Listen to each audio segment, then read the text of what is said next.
Assalamualaikum warahmatullahi wabarakatuh. Hai, kami dari kelompok 6. Di era yang serba modern ini, seringkali menabung itu terasa belum cukup. Makanya, kita itu harus tahu nih cara mengatur dan mengembangkan keuangan kita dengan baik dan benar. Oleh karena itu, kami di sini akan membahas sekolah pasar modal sebagai langkah awal untuk mengenal dunia investasi. Selamat menyaksikan. Kalian pernah mendengar istilah pasar modal atau apa itu pasar modal? Pasar modal atau capital market merupakan tempat atau wadah di mana pihak yang kelebihan dana atau yang biasa disebut investor dengan pihak yang membutuhkan dana yang biasa disebut emiten atau perusahaan melalui penerbitan instrumen keuangan jangka panjang. Lalu apa sih tujuan dan peran pasar modal? Yang pertama adalah pendanaan jangka panjang, yaitu sumber modal bagi perusahaan untuk melakukan ekspansi, efisiensi, dan inovasi. Lalu yang kedua adalah sebagai sarana investasi, media bagi masyarakat untuk menanamkan modal dengan harapan imbal hasil. Lalu yang ketiga adalah sebagai penggerak ekonomi, meningkatkan kegiatan usaha dan mendorong pertumbuhan ekonomi nasional. Baik, slide selanjutnya yaitu jenis pasar modal. Ada dua. Yang pertama, pasar perdana adalah tempat di mana perusahaan menjual saham atau obligasi untuk pertama kali kepada publik. Proses ini disebut IPO, Initial Product Offering, yang artinya tujuan pasar perdana adalah untuk mengumpulkan dana guna ekspansi usaha, membiayai proyek baru, atau memperkuat struktur modal perusahaan. Proses ini biasa dilakukan melalui mekanisme IPO, yaitu Initial Public Offering, di mana perusahaan menentukan harga saham awal dan jumlah saham yang akan dijual. Investor yang membeli saham di pasar perdana langsung berinteraksi dengan perusahaan, sehingga dana yang diterima dari penjualan saham langsung masuk ke kas perusahaan. Oke, yang kedua ada pasar sekunder, yaitu tempat jual beli antar investor setelah masa IPO. Perdagangan ini terjadi setiap hari di Bursa Efek Indonesia, yaitu yang dimana pasar ini transaksi tidak melibatkan perusahaan secara langsung, tetapi terjadi antar investor. Perdagangan di pasar sekunder dilakukan setiap hari di Bursa Efek Indonesia (BEI), dan harga saham bisa berubah-ubah berdasarkan permintaan dan penawaran.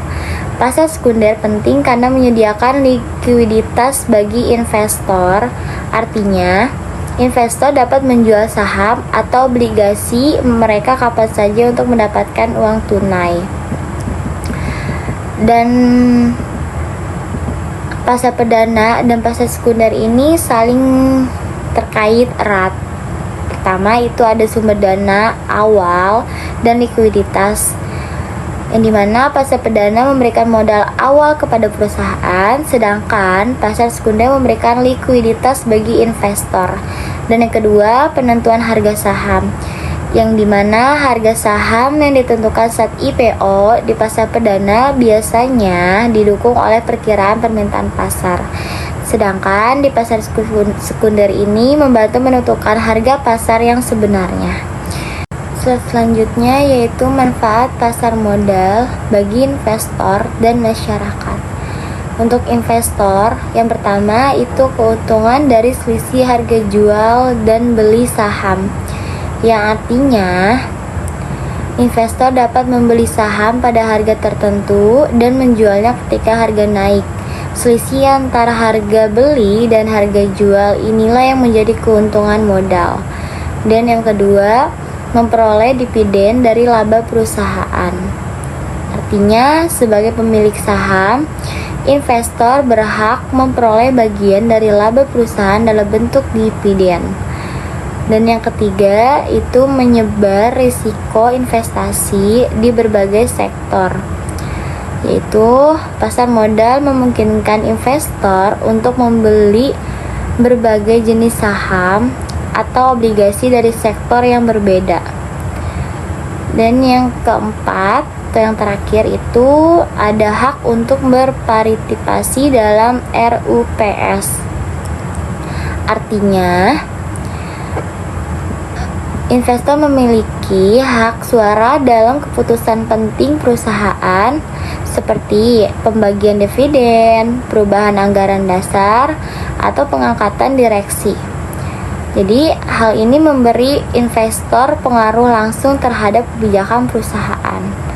Yang kedua itu untuk masyarakat dan pemerintah. Pertama, itu ada ekspansi perusahaan butuh tenaga kerja, yang artinya mendorong ekspansi ini membuka lapangan kerja. Modal yang peroleh perusahaan melalui pasar modal dapat digunakan untuk memperluas usaha, membeli peralatan baru, atau membuka cabang. Dan yang kedua, itu ada transaksi dan laba perusahaan menghasilkan pendapatan negara. Itu artinya aktivitas pasar modal seperti perdagangan saham dan obligasi serta laba perusahaan yang dikenai pajak berkontribusi pada penerimaan negara dalam bentuk pajak. Dan yang terakhir itu ada emiten terbuka informasinya mendorong tata kelola yang baik. Itu artinya perusahaan ini terdaftar di pasar modal wajib membuka informasi keuangan dan kegiatan usaha secara rutin. Keterbukaan ini meningkatkan akuntabilitas dan tata kelola yang baik sehingga masyarakat dan investor dapat membuat keputusan yang lebih tepat. Selanjutnya ada produk pasar modal, yaitu saham atau stok merupakan bukti kepemilikan atas perusahaan menawarkan potensi capital gain dan dividen. Lalu ada obligasi atau bonds, merupakan surat utang jangka panjang menawarkan pendapatan tetap berupa bunga atau kupon. Lalu ada reksadana, merupakan kumpulan dana investor yang dikelola oleh manajemen investasi cocok untuk pemula. Lalu ada sukuk, merupakan obligasi berbasis syariah yang menawarkan prinsip bagi hasil atau sewa tanpa bunga. Produk lainnya termasuk ETF atau reksadana diperdagangkan seperti saham dan derivatif kontrak berjangka. Lalu selanjutnya di sini ada struktur pasar modal. Di sini terbagi menjadi 4. Yang pertama itu ada OJK. OJK itu mengatur, membina, dan mengawasi seluruh kegiatan pasar modal. Yang kedua ada Bursa Efek Indonesia. Di sini menyelenggarakan perdagangan efek, menyediakan sarana pendukung, dan mengawasi anggota bursa. Lalu yang ketiga ada ItClear, melakukan clearing dan menjamin penyelesaian transaksi bursa. Lalu yang keempat di sini ada KC, yaitu menyediakan layanan custodian sentral dan menyelesaikan transaksi efek. Selanjutnya ada tantangan pasar modal Indonesia. Yang pertama ada literasi keuangan yang belum merata. Banyak investor baru yang belum memahami resiko investasi, sehingga keputusan sering dibuat mengikuti tren dan memicu pelaku spekulatif. Yang kedua ada pengaruh ekonomi global. Perubahan kebijakan dunia, konflik geopolitik, dan harga komoditas membuat pasar modal Indonesia mudah bergejolak. Yang ketiga ada emiten masih terbatas. Jumlah emiten yang relatif sedikit membuat pilihan sektor investasi kurang beragam dan mengurangi peluang diversifikasi. Yang keempat ada keamanan teknologi. Peningkatkan investor digital membuat sistem keamanan yang lebih kuat untuk menghadapi resiko siber dan menjaga keandalan layanan. Jadi, meskipun pasar modal Indonesia terus berkembang, masih ada sejumlah hambatan yang perlu diperhatikan. Salah satunya adalah tingkat literasi keuangan masyarakat yang belum merata. Jadi, walaupun jumlah investor meningkat, banyak investor baru yang belum memahami resiko dan cara kerja instrumen investasi. Sehingga keputusan yang diambil sering hanya berdasarkan tren atau ajakan orang lain. Kondisi ini membuat pasar rentan terhadap pelaku spekulatif. Oke, selanjutnya ada peluang pasar modal Indonesia. Yang pertama ada peningkatan jumlah investor. Minat masyarakat terhadap investasi terus meningkat, terlihat dari bertambahnya jumlah investor dalam beberapa tahun terakhir. Hal ini menunjukkan pasar modal memiliki prospek pertumbuhan yang kuat. Yang kedua ada bonus demokratif. Mayoritas penduduk Indonesia berada pada usia produktif, sehingga potensi ekspansi pasar modal semakin besar karena banyaknya calon investor baru. Selanjutnya ada kemajuan teknologi. Akses investasi menjadi lebih mudah berkat inovasi digital seperti pembukaan buku rekening online, aplikasi perdagangan, dan informasi real time yang membuat pasar modal semakin inklusif. Yang terakhir ada tren investasi berkelanjutan.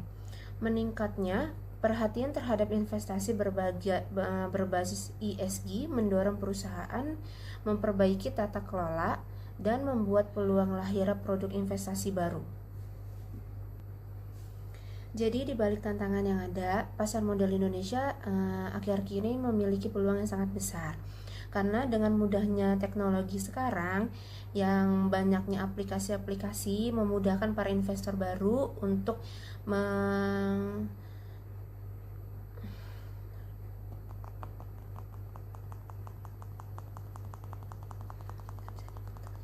Setelah materi yang sebelumnya sudah kita bahas tentang apa itu pasar modal, terus ada macam-macamnya fungsi dan berbagai produk di pasar modal, itu sudah kita jelasin sebelumnya, mulai dari saham, obligasi, dan instrumen lainnya yang banyak banget itu. Nah, sekarang kita masuk ke pertanyaan pentingnya nih, sebenarnya untuk apa sih semua instrumen itu, fungsinya apa ya gitu. Tujuan utamanya pasti kan gak lain dan gak bukan itu sebagai sarana kita untuk berinvestasi. Jadi bukan soal membeli saham atau membeli efek tertentu aja, tapi kita juga harus tahu bagaimana mengelola asetnya supaya itu kedepannya bisa bermanfaat di masa yang akan datang. Nah, di bagian ini kita bakal bahas lebih lanjut, lebih dalam lagi tentang apa sih investasi itu dan kenapa pentingnya kenapa penting untuk kita berinvestasi dan investasi bisa bantu kita mempersiapkan masa depan finansial yang aman atau tidak. Bagian dari ini kita bakal lebih ngebahas lebih dalam lagi tentang investasi itu apa dan investasi kenapa kita harus berinvestasi dan apa pentingnya investasi untuk kita di masa depan. Nah, kita masuk ke pengertian investasi. Investasi itu adalah cara mengelola aset atau harta agar bisa memberikan hasil di masa depan. Dalam pasar modal, investasi dilakukan dengan membeli efek seperti saham untuk mendapatkan keuntungan berupa capital gain atau dividen. Karena itu, saham menjadi salah satu instrumen investasi yang cukup populer di semua kalangan karena memang sebenarnya basically yang kita tahu dan yang paling aman dan resikonya tidak terlalu banyak sepertinya saham ya teman-teman. Dimana saham ini seseorang menanamkan modalnya dengan harapan nilai saham tersebut naik dan terus naik dan memberikan hasil atau imbal yang sangat baik untuk masa yang mendatang. Nah, investasi juga penting banget untuk kita lakuin sejak dini. Setiap orang pasti tentunya pengen dong hidupnya nyaman, hidupnya aman, hidupnya tentram di masa depan. Dan untuk mencapai hal itu butuhnya perencanaan keuangan yang matang gitu. Jadi ketika kita udah mulai berinvestasi lebih cepat, kita juga punya banyak waktu yang lebih panjang untuk kita mengembangkan aset kita ke depannya. Terus juga kita harus menghadapi resiko yang lebih siap lagi dan memaksimalkan potensi keuntungan dari saham tersebut. Nah, salah satu pentingnya berinvestasi adalah untuk melindungi nilai uang dari inflasi. Nah, inflasi ini membuat daya belinya itu nurun pastinya, sehingga uang yang hanya disimpan tanpa dikelola itu akan semakin berkurang nilainya, teman-teman. Dengan berinvestasi, nilai aset kita pastinya akan bertumbuh dan membantu menjaga daya beli agar tetap bisa stabil ke depannya, bahkan bisa meningkat dengan secara beriringnya waktu. Dengan berinvestasi, nilai aset kita bisa tumbuh dan membantu menjaga daya beli akan tetap stabil dan bisa meningkat secara waktu seiring berjalannya waktu. Nah, menurut Otoritas Jasa Keuangan atau OJK, investasi merupakan tindakan yang menempatkan sejumlah dana ke dalam suatu aset atau produk keuangan dengan tujuan memperoleh imbal hasil di masa depan. Nah, keuntungan ini bisa didapat berupa bunga, dividen, atau kenaikan nilai aset. Beberapa jenis investasi dapat memberikan pendapatan yang pasif juga, teman-teman, seperti bunga obligasi atau sewa properti. Selain itu, investasi membantu kita melawan inflasi dan menjaga nilai uang tetap stabil. Dan melalui investasi kita juga bisa melakukan diversifikasi, yaitu menyebarkan dana ke berbagai instrumen agar risiko kerugian dapat diminimalkan. Nah, secara keseluruhan investasi merupakan langkah yang penting banget untuk mempersiapkan masa depan yang lebih aman, lebih damai. Terus juga kita bisa menjaga nilai uang di tengah nantinya mungkin terdapat inflasi. Terus serta kita juga bisa membangun kondisi finansial keuangan kita yang lebih kuat lagi. Terus juga semakin kita cepat untuk memulai investasi, semakin besar juga nanti manfaat semakin besar juga manfaat yang dapat kita rasakan di masa depan. Nah, setelah kita pahamin pentingnya investasi dan bagaimana investasi bisa membantu menjaga nilai uang di tengah inflasi ini, sekarang muncul satu pertanyaan lagi nih yang sering banget mungkin ditanyain atau mungkin kalian sendiri masih bingung gitu loh. Lebih baik kita menabung atau kita berinvestasi? Sebenarnya dua-duanya itu sama-sama aja mengelola uang gitu loh. Tapi ternyata cara kerja dan tujuannya itu beda banget, teman-teman. Supaya kita bisa ngatur keuangan dengan lebih baik dan lebih bijak lagi, kita juga perlu tahu loh kapan harus kita menabung, kapan kita harus berinvestasi, dan kenapa sih dua-duanya penting gitu loh. Nah, menabung dan investasi sering banget dianggap sama karena sebenarnya sama-sama menyimpan uang, padahal keduanya tuh punya fungsi yang berbeda. Tabung itu lebih fokus pada keamanan dana dan kemudahan akses, sementara investasi hanya fokus pada pertumbuhan nilai uang. Keduanya sama-sama penting banget dalam perencanaan keuangan, tapi perannya berbeda dan tapi juga saling melengkapi loh. Nah, menabung itu adalah cara menyimpan uang untuk kebutuhan jangka pendek dan menjaga dana tetap aman serta mudah dicairkan kapan saja. Dana tabungan biasanya dipakai untuk keadaan darurat, kebutuhan mendadak, atau tujuan yang waktunya dekat. Resiko menabung sangat rendah, namun perlu diingat bahwa nilai uang bisa turun karena inflasi jika disimpan terlalu lama tanpa kita kelola. Nah, sebaliknya, investasi adalah kegiatan menanamkan uang pada instrumen tertentu seperti saham, obligasi, reksadana, emas, atau properti dengan harapan nilainya akan meningkat di masa depan. Investasi lebih cocok untuk tujuan jangka panjang seperti dana pendidikan, dana persiapan pensiun, dan kebebasan finansial yang di masa depan. Risiko investasi memang lebih tinggi, tetapi potensi keuntungan yang diperoleh juga jauh lebih besar dibandingkan dengan kita menabung biasa. Perbandingan paling mencolok di antara keduanya terletak pada bagian hasil dan resikonya.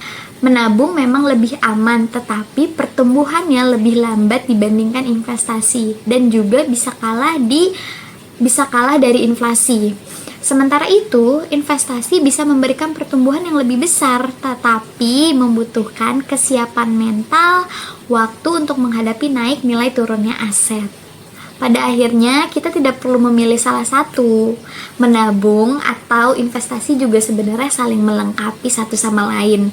Menabung membantu menjaga kestabilan keuangan untuk jangka pendek, sedangkan investasi menciptakan masa depan keuangan yang lebih kuat dan nyaman dalam jangka yang panjang.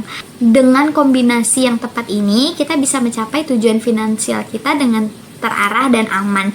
Jadi intinya, mau kalian mau nabung atau mau kalian mau berinvestasi juga boleh banget teman-teman dua-duanya. Tapi jika kalian menabung, ingat uang yang kalian tabungi itu tidak akan bisa berkembang lebih banyak lagi hasilnya untuk di masa yang akan datang gitu loh. Tapi kalau misalkan kalian mulai berinvestasi dari sekarang ini, kalian bisa akan menikmati hasilnya di masa yang akan datang.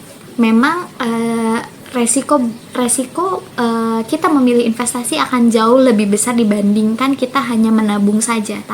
Tapi balik lagi dengan kalian semua lebih mau menanggung resiko tapi akan menikmati hasil di masa yang akan datang, atau kalian mau menikmati tabungan yang akan aman dan bisa kalian ambil kapan aja tapi tidak akan bisa berkembang di masa yang akan datang. Nah, gimana teman-teman penjelasannya? Mudah dimengerti kan? Semoga informasi tadi itu memberikan manfaat serta menambah wawasan untuk kita semua tentang dunia investasi. Sekian dari kelompok kami. Wassalamualaikum warahmatullahi wabarakatuh.